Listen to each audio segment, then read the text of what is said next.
Hello, dear listeners. Welcome to Out of Print. This is a podcast with a cultural... Fucking hell. I feel like I'm overthinking it.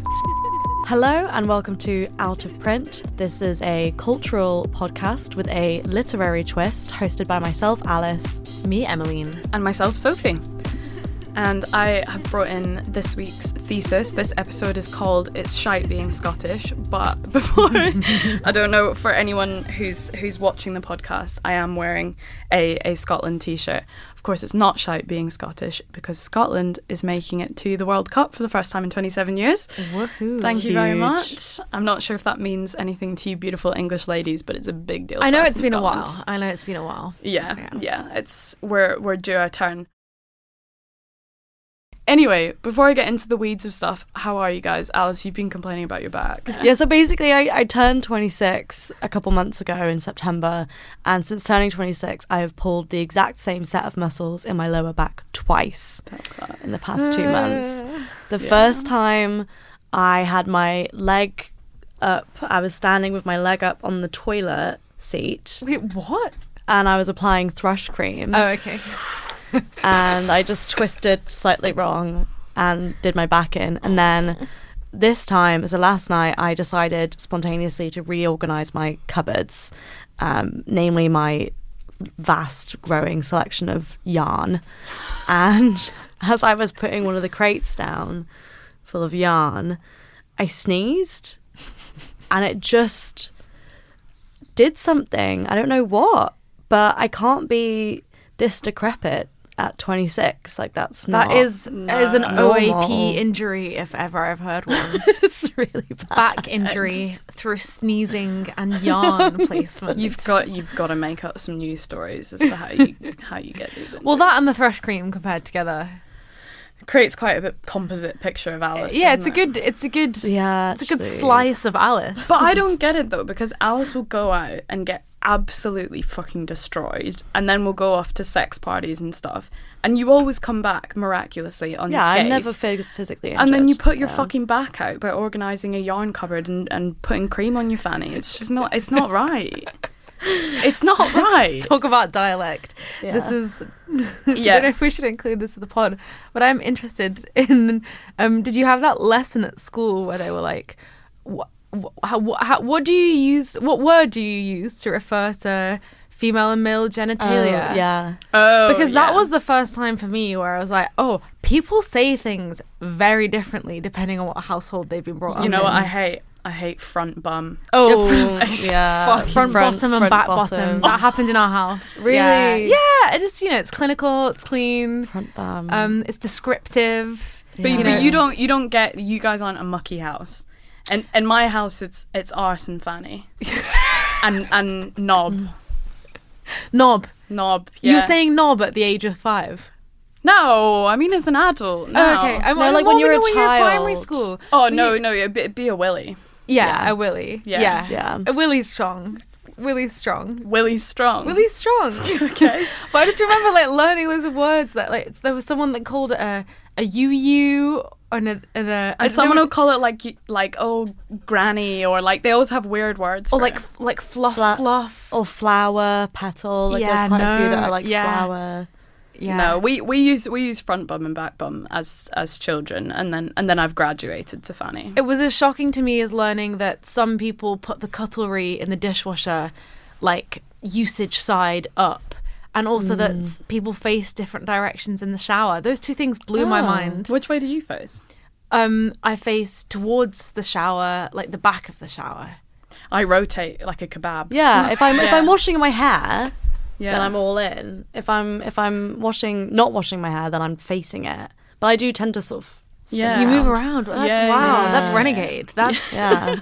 I did see a very funny TikTok the other day about a guy when guys when two people have a shower together, but stereotypically a man and a woman, and that from the guy's perspective of just being cold in the corner of the shower while the woman does her hair care routine. Yeah. When I shower with my boyfriend, he's washing the conditioner out my hair. Oh yeah, he's put to work. It's well trained. I was like, this is not sexy. You're in here to do a job. Yeah. Let's make that clear. Yeah. Shall we launch into this? Yeah. So, as I said before, this episode is called It's Shite Being Scottish. In case it wasn't very apparent from my accent, I am from Scotland. I'm from Glasgow. But bit of context in case you're wondering why my accent is so sort of fucked up and weird. I did actually grow up in New Zealand. So I have this weird kind of experience of being both like a linguistic insider and a linguistic outsider to the Glasgow dialect, because even though I was born in Glasgow, I don't have any memories of it until I moved back there when I was 13. So let's get into it. I'll give you guys a little bit of a whistle-stop tour about the Glasgow dialect. It's quite famous because anyone who has ever seen Glasgow, like Twitter, like tweets written in the Glasgow dialect, I don't know if you guys are familiar. My Glasgow dialect is that knowledge, is that extends that song, you can't push your granny off the bus. Oh, fucking belter. A classic text. Yeah, so obviously that's like a kid's song, but you'll be very aware that like in Glasgow we'll spell things differently to very much mimic how things are said. So I've got here, Urban Glasgow English, also known as GE, is basically like near unintelligible to the outsider. And you guys might have had this when you've come up to visit me in Glasgow. You'll meet the occasional person where you're like, I literally can't understand we had saying. some difficult conversations. Yeah. So it's not only is it like a really thick regional accent spoken at a rapid pace, but it's also primarily composed of slang and dialectic phrases, and it is densely expletive. So there's this thing called expletive infixation, where Glaswegians will essentially cleave their words in half to say words like, instead of saying de-stress, they would say de-fucking-stress, or instead of saying absolutely, they'd say abso-fucking-lutely. Yeah. And I know that happens in other parts of the UK, but it's really strong in Glasgow as well. For those of us who use it and who speak Glasgow English, it is beloved by those who use it. It's really interesting because the appeal of the Glasgow dialect for Glaswegians is that it's difficult to understand for outsiders. So the way that I always view it is like, understanding the Glasgow dialect is kind of like a linguistic tariff on like Glaswegian identity. So essentially it's like, it's pay to play. Like if you don't understand the dialect, you can't access the culture because so much of it is based around Glasgow memes or like the type of like banter that people have back and forth. And like if you can't unlock that, you can't unlock culture. It's the same across cultures all across the world, where slang is kind of the key to unlocking that. But basically, one of the first things that I wanted to talk about, because I've had experience of both moving to an inner city state comp in Glasgow and being like, oh fuck, I need to get up to speed with what the slang is and what the crack is very, very quickly, or I'm not going to fit in here. And I wanted to talk to you guys about antilanguage. I don't know if you're familiar with that. Yeah. So, Alice, Could you explain it? So there's a term called anti-society, which is basically within a society, so like, let's say within the UK, there is another kind of little society that's set up within it that kind of acts in contradiction to it. Like a counterculture? Yeah, exactly. So, exactly, because it's kind of like a mode of resistance against like whatever the dominant culture is. And it can be anything from like, it can be symbiotic in quite like a passive way, so like they exist peacefully alongside each other, or it can be something that's like hostile and is used to actively kind of take on the dominant culture within an area, and it can be quite destructive. And then anti-language is generated by anti-society. So it's like, what are the terms that are used that sort of evolve out of that? And Glasgow is a kind of interesting example of this. Some people are going to disagree with this, but I'm going to persist with the point. So Glasgow sees itself very much as its own entity. It doesn't even really see itself as part of the UK. Most people don't. Maybe if you're a Rangers fan, you do. But a lot of Glaswegians are very much associate themselves with being Scottish, but also with being from Glasgow. You'll meet someone from Glasgow and they'll be like, Edinburgh, oh, that's basically England. Like, kind of who cares about that? We're from Glasgow, born in Glasgow, die in Glasgow. It's very much that culture. So Glasgow's kind of set up its own sort of anti-language to basically keep people from other places in the UK out of accessing Glasgow culture. It's quite protective over it. And there are a few kind of remarkers of this. There's like relexicalization, which is where you use the same grammar but different vocab. That's basically just like slang, words that relate to subculture. And then over-lexicalization, which is like the overuse of words. So for example, like Glaswegians have like 50 different words to say getting drunk because that's like part of the culture. And then the classic example that everyone uses is like... It's like in some parts of sort of remote, colder places in the world, they have 50 different words for snow. That's like, exactly what I was going to say. Yeah. Apparently that's not even true. I've heard many. Yeah. Well, there was a really interesting book that I read, and I'm not going to be able to remember it now, but maybe I can look it up afterwards and leave it in the show notes. Yeah. Because I did a lot of English language at A-level and at university, and there's a really interesting book about linguistic development and the idea that our language is a way in which we perceive and understand the world around us. Yeah. And it can go both ways. So your language can determine your environment, and your environment can determine your language. It's like a two-way 100% two-way street. And there's definitely a common argument that there are a group of people that have 50 different words for snow because they live amongst the snow. Yeah. And therefore, you know, when it snows, we think, snow. But when they look outside, they think, and then the particular type of snow. And you understand that their brain is more attuned to something that we're not attuned to because of our language. Yeah, 100%. I mean, you could say the same thing about people who are like biologists. You know, we look at something and we say, that's a flower. But someone who's a biologist and like is in that circuit. Stigma petioli. Yeah, exactly. Yeah. You're able to access and like understand and process the words based on if you have the language and you're kind of like within the culture. So. And we like getting drunk. Well, I guess it's like Glasgow specifically, but also in the UK, there's so many different words for drunk. There's also that getting funny drunk. sketch. I think it might be a Michael McIntyre sketch where it's like you add ed onto the end of any word and it means that you're drunk. Like, try it. Yeah, I guess even when I'm trying to think of examples like bottled and trolleyed, like those are already. You could say time-skipped. anything. You could say, I was windowed last night. Yeah. I was blasted. I was car parked last night. I was laundried. Yeah, anything. Yeah. You can say just about anything, which is really fun. And actually, I was going to do this later, but maybe this would be fun to do now.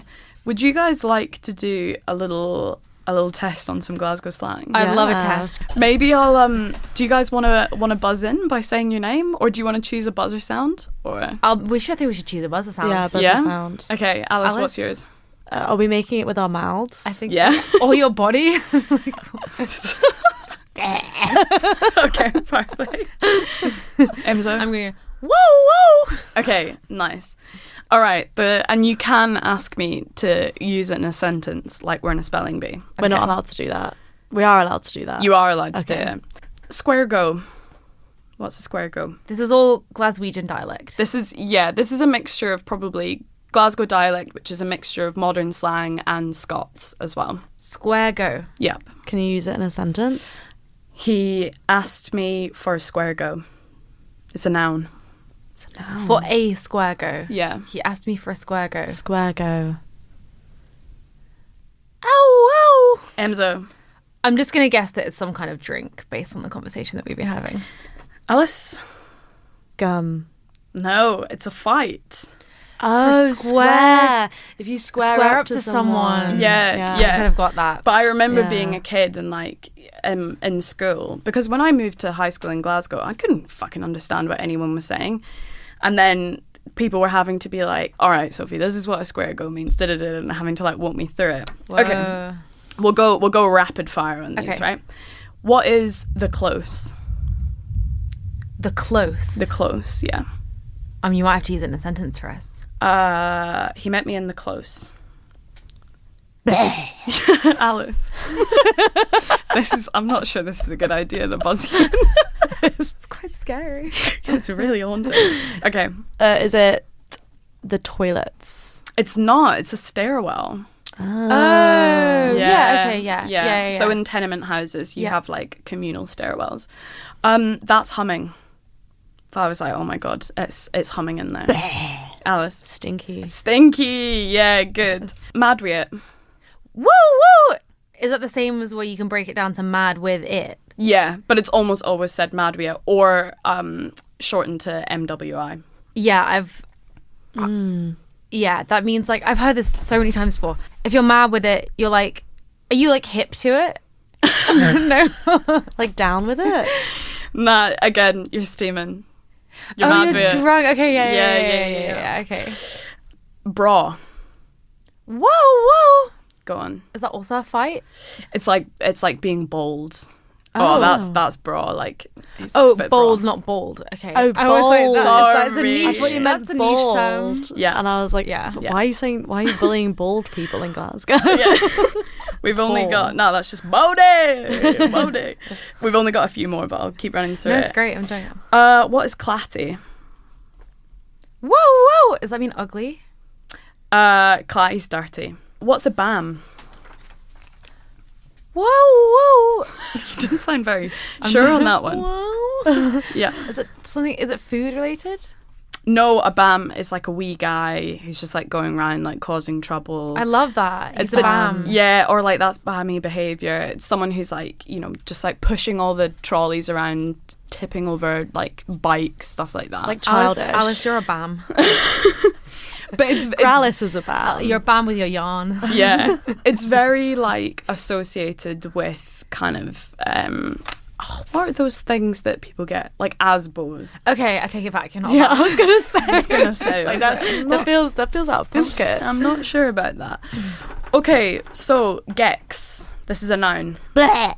Yeah. Trousers. No, not Glasses. your 'Cause your kex- glasses. Yeah. We'll come into this later. Yeah, in Yorkshire we say kecks for trousers. We'll come Yeah. on to that. Yeah. Yeah. Get Laldi.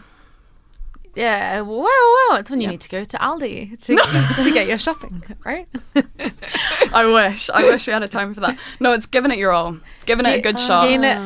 Al again, please. Get Sophie. Laldi. Get Aldi. Yeah, good. Get Aldi. No, Get you're saying Laldi. Aldi. Yeah, that's my bad. Yeah. Don't Get Laldi. Get Laldi. So it's get like Aldi. if you were about to Get play a football Laldi. match and I wanted to encourage you, I'd be like, go on, get Aldi. I'd be like, go, like get out there, give it your all, like do your Okay. best. This is also quite a lot of these are like pejorative terms. A chuchta. woo. Yeah. It's a shoplifter, stealer. No, that's quite a good guess though. But it's basically a term that those of us in the lowlands, so like down near Glasgow, use to call people in the Highlands. Oh. So we're like, oh, he's a chuchta. He's like a sheep shagger. basically. Yeah. Okay. Yeah. Hodger wished. Yeah. Penis. Hodger wished means shut up. And then he got his Hodger wish out. Hodger wished. Peely Wally. It's got to be penis. It's not. You guys have got Peely Wally. You've got cock on the brain. It means pale. It means you're pale. Oh. You're looking a wee bit peely wally. Peely Wally. Yeah. You see how much Yeah. I self-censor to be around. You guys could have no idea what I was saying. I'd at love any point to in time. incorporate some of these terms Yeah. into Yeah. our conversations. Those are all very much dialect terms, but there's also certain phrases which already exist within English but mean something different in a cultural context. So I will use these to kind of back up the point that I'm trying to make about how dialect sort of unlocks that Glasgow culture. Wreck the hoose juice. Whoa, we still Yeah. doing that. Yeah. Is it Buckfast? It is Oh, Buckfast. wreck the Yeah. house juice. Yeah. Yeah. So this next term is something that really confused me when I started at a Glaswegian high school. When I met with the teachers on my first day of school, they said to me, because I went to a non-uniform school, they said, no colours. What do you think that means? No colours. Oh, is it sports like affiliation with your team? It is. Yeah. It is. So in Glasgow, there's this thing called Old Firm Day, which is when Rangers and Celtic play each other. Historically, there's lots of trouble because it's very much linked to sectarianism. There's certain bars that if you're a Rangers fan, you can't go into them. There's certain bars where if you're a Celtic fan, you can't go into a Rangers bar. You'll end up in bother. And I thought that meant that you could only wear black and white.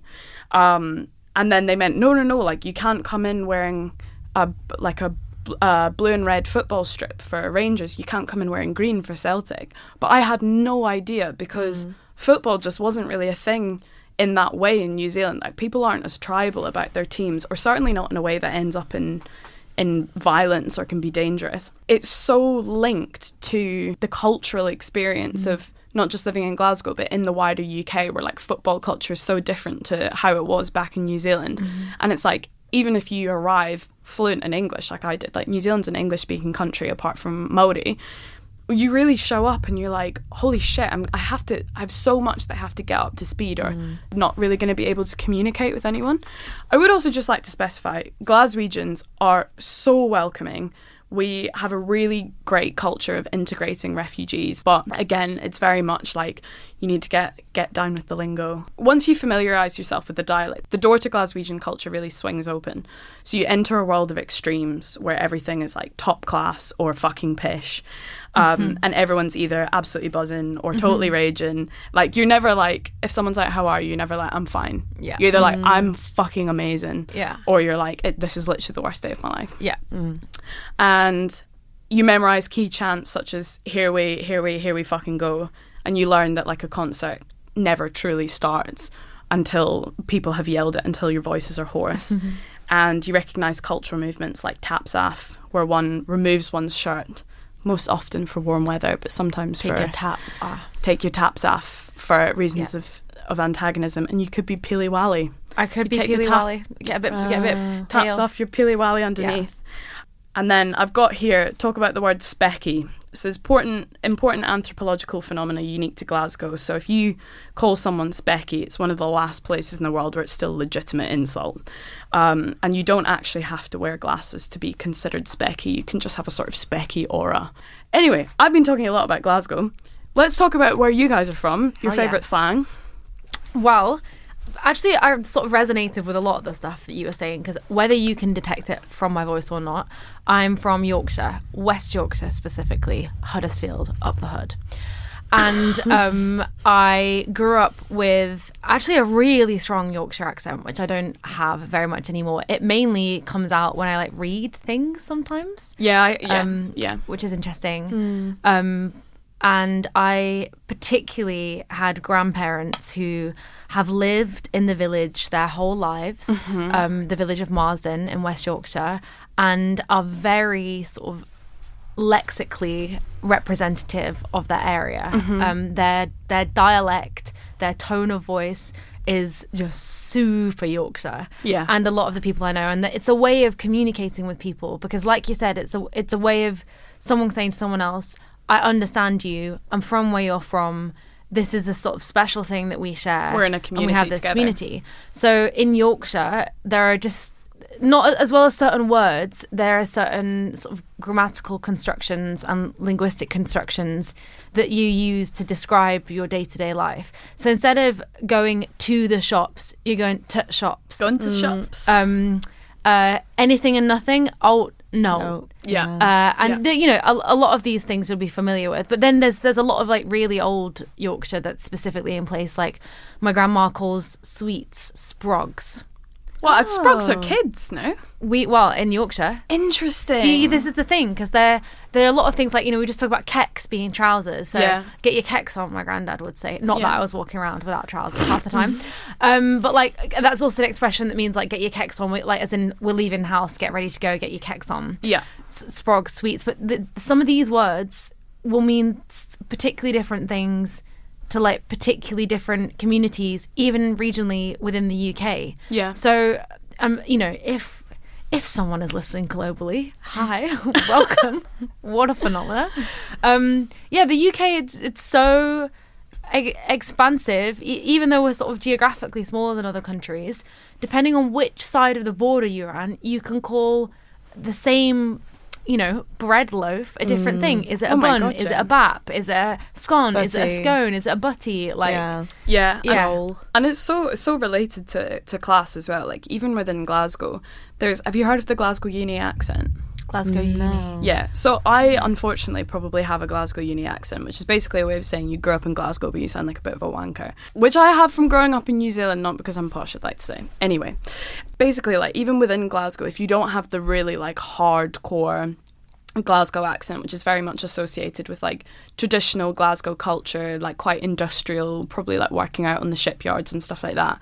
But if you have a sort of perceived knobby, educated, like middle class accent, that's why it's called the Glasgow uni accent. Gotcha. People are like, oh fucking hell, Glasgow uni accent, Glasgow uni wanker. It's like, Jesus, even within Glasgow there's two different accents, and people use it to pick apart class, where you're from, who your parents are, what you do, all within that one sphere. Is really weird. The same as sort of like the Yorkshire, well, you know, not regionally, but you know, there's Yorkshire Lancashire divide. You can tell so easily based on how someone says the word spoon, whether they're from Yorkshire, whether they're from Lancashire. Is it like spoon in one? Yeah, I'm going to butcher it if I try and do it. But you can if you've got the ear for it, you can tell. Or, you know, I can tell, you know, sometimes I've been like traveling and I'll hear someone say something, I'm like, you're from Barnsley, aren't you? And they're like, yeah, how do you know that? And I'm Barnsley? like, I just exactly. Yeah.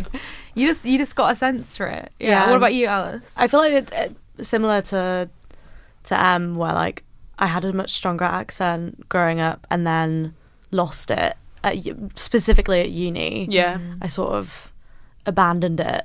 Well, not abandoned it on purpose. Some but of it's assimilation. You know, we were around. Just goes away. We were around a very kind of RP, received pronunciation. Code switching, yeah. It's a way of, yeah. all you of us, fit I think, in. probably were trying to fit in a little bit, and it happens sometimes without you noticing. 100%. Coming home from the holidays, parents like, who are you? Yeah. I remember coming home from uni and like my mum was telling me a story. I was like, oh yeah. And my mum was like, yeah, you can fucking knock that off right now. I was like, okay, let me reel that in real quick. Yeah, I think getting called stupid by that boy that I sat with in first year. Yeah. Oh my God. Yeah, that was a real Name redacted, but yeah. And he, because I'm for context, I'm from Derbyshire, which is specifically, I'm from Matlock in Derbyshire, which is the Peak District, so I'm nearer Sheffield than I am Derby. And again, this is like where the like micro, because like someone from Derby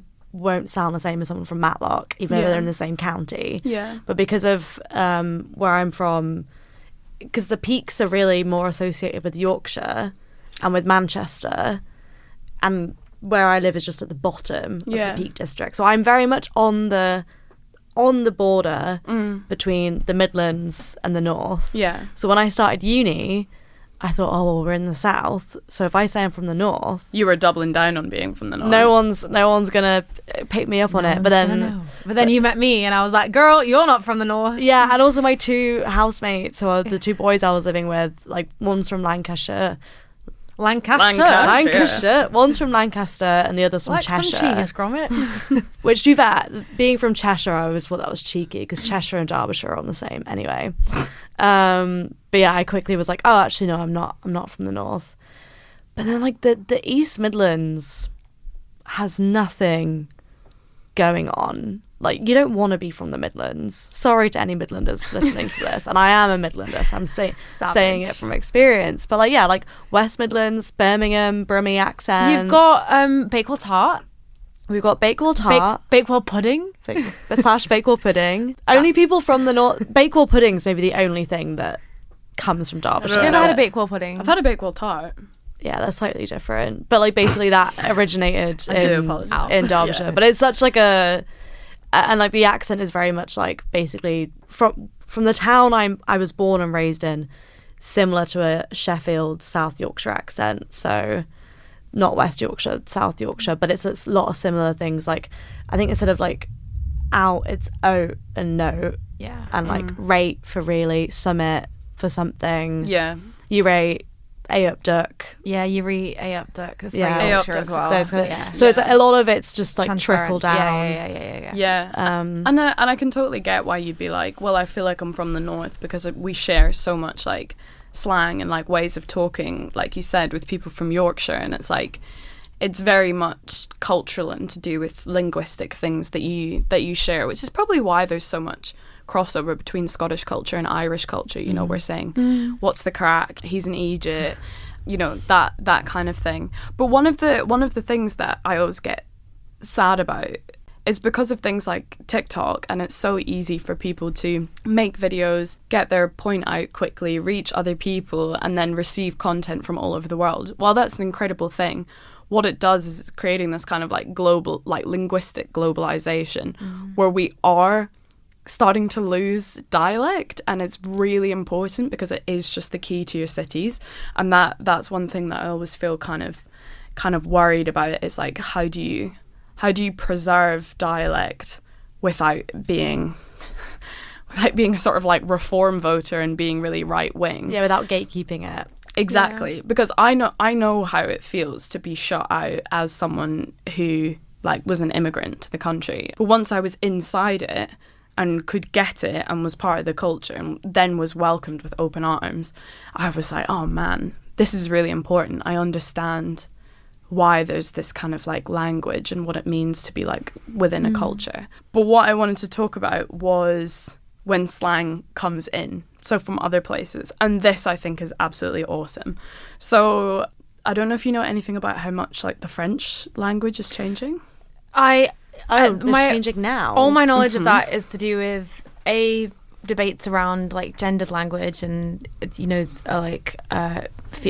marking everything as either male or female and neutral. And then the other thing is like I know about Paris slang and Verlan, where it's inverted. Yeah, which is fascinating. Do you know about that, Al? No. So it's basically like they will take a word in half and then like flip it round. So let's say instead of saying doctor, you would say tour doc. So like the word verlan is actually like a flipped around version of the French word l'envers. So it's like you're just like switching it around. So it's almost like pig Latin, but it's really common in the Paris like banlieue and stuff.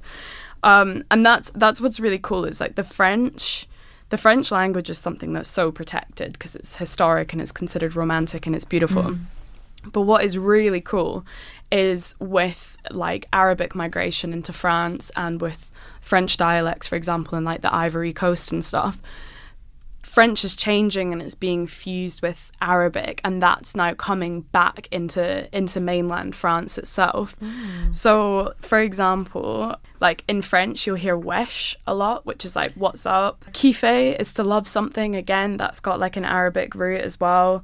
Miskin means like shame on someone. Like these are all words that have come through. It's actually a lot of like young rappers from the Ivory Coast and stuff really cool. who are kind of making their music. It's making its way to like mainstream France, and then French teenagers are like, this is awesome, like let's pick that up. And it's happening in English as well. So in London we hear a lot of like mashallah, ondine, halal, haram, wallahi. You know, these are all influences from other places. And then, do you know the origins of the word bint? No, I don't actually. It's such a strong word. It's I love so strong. So like, oh, she's a silly bint. bint. Yeah, like it means like slag or like idiot or whatever. But it's actually a loan word from Arabic, and it means girl or daughter. And the term was adopted into English by British soldiers and servicemen who were stationed in Egypt and in the Middle East. And then the original Arabic term was a neutral term. And then classic, by the time it made its way over to the UK, We made it an insult. we made it into something that was insulting. But like language has always been a patchwork of outside in and travelling and stuff like that. So I think while it's really important to always protect and preserve local dialect, it's really exciting when those things all kind of start to fuse, as long as you keep the core the same, but you welcome new words and new people with open arms. I think that's always good fun. Totally. Yeah. I mean, a beautiful summary. Yeah. Like, I think that's a really, because I mean it's relevant as well to the UK, which is essentially just a mishmash of Old English, French, Latin, like, and I think when we have all of these sort of, I don't know, like anti-immigration people protesting about immigrants or asylum seekers, it's like, babes, like this the entire country is a country of immigrants. Not entirely, but like historically we've just been invaded over and over again, and like that's how our language and culture has evolved, and that's why southern accents are so different to northern accents. It's because you've got a lot of Old English influence in the north. Yeah, because like even if you look at stuff that's like So, for example, like chicken tikka masala was made in Glasgow because someone ordered like a traditional Indian curry in Glasgow, and then they complained it was too dry, and then this guy like poured a can of tomato soup into it, and then chicken tikka masala was born. No way. Yeah, I didn't know that. It's up for debate, but the most popular story credits a chef called Ali Ahmed Aslam from the Sheesh Mahal restaurant in the 1970s. So customer, found his chicken tikka too dry, and then asked him to add Clickbait. tomatoes.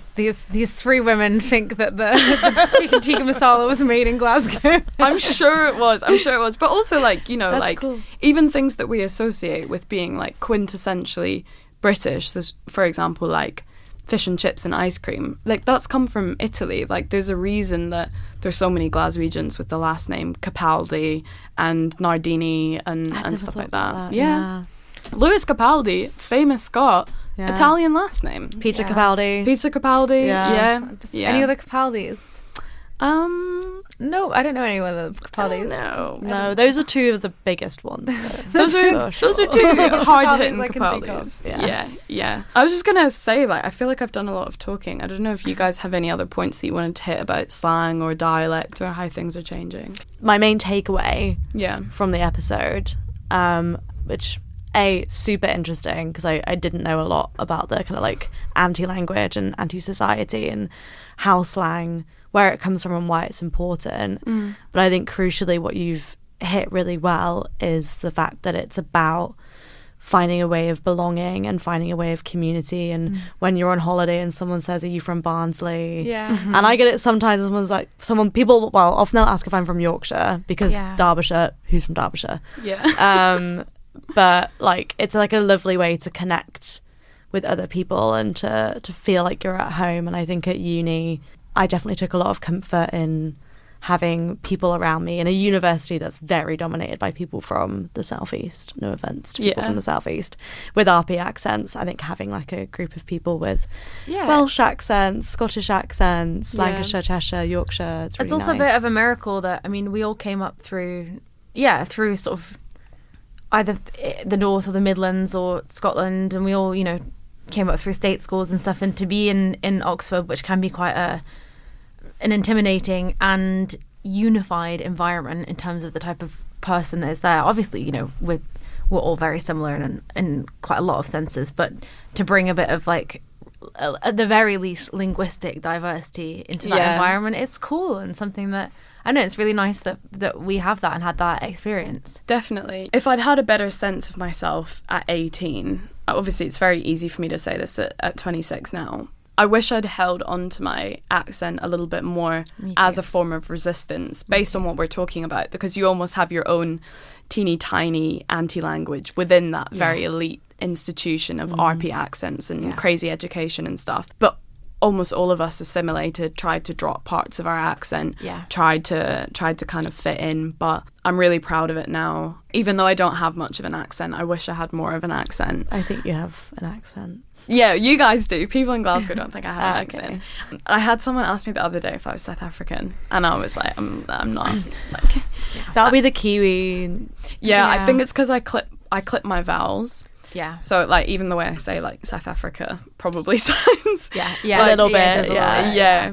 But yeah, I think being really proud of your accent and your local slang and using it as a way to welcome others into understanding your culture, using it as an olive branch instead of using it to keep people out is always awesome. And yeah, I'm super proud of Glasgow and how it kind of like tries to put its arms around people coming in and pull them into the culture. Okay, Sophie, here's what square go means. Okay, you're from New Zealand, so you don't know what piliwali means. This is how you use it. I think that's really cool. That's a beautiful sentiment. Yeah, I think perfect note to end on. Beautiful. Well, thank you very much, guys.